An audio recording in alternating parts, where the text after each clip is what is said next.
ka ọ kala anyị ihe because ọnwụ ihe akọ maka nzu ya kana ife maka gbata ihe gbata ọnwa ọzọ. Okay.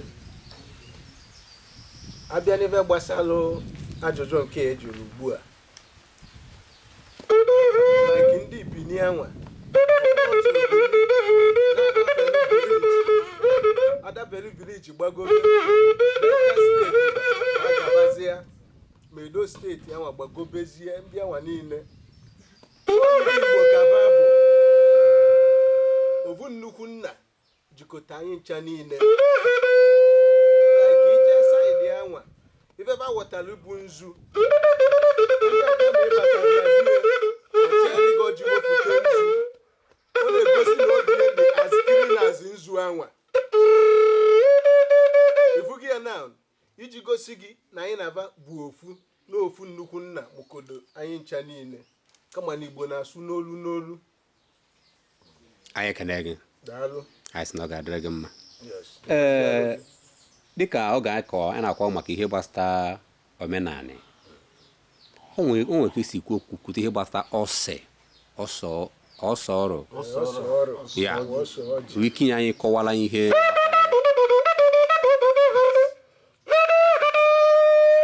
Enwere m ike ịkọwa ebe bụ ọsọ ọrụ.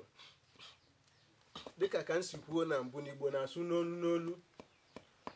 Ọnwa ụfọdụ ndị Igbo na-akpụ ya ọsọ ọrụ. Nwe ndị na-akpụ ya ọsọ ọjị.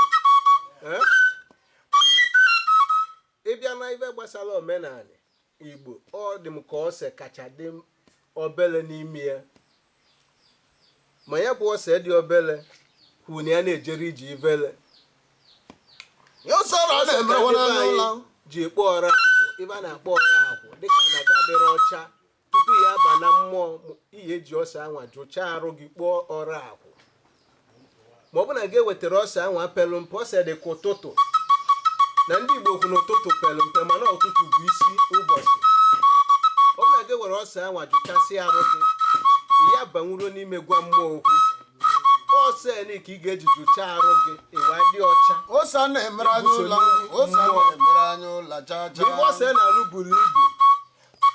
N'ebe ọ bụla ị na-aga njem were ose tinye n'akpa na otu ike ka nsị wụọ gị ka ọ gụtụ gị o siri ike rie nne. Ose na-agbaba n'oge ụfọdụ ọbụla dekekelele mmadụ na-ekwute. Anyị ekene gị. Ọ ga-adịrị gị mma. Dịkwazialụ gị. Daalụ.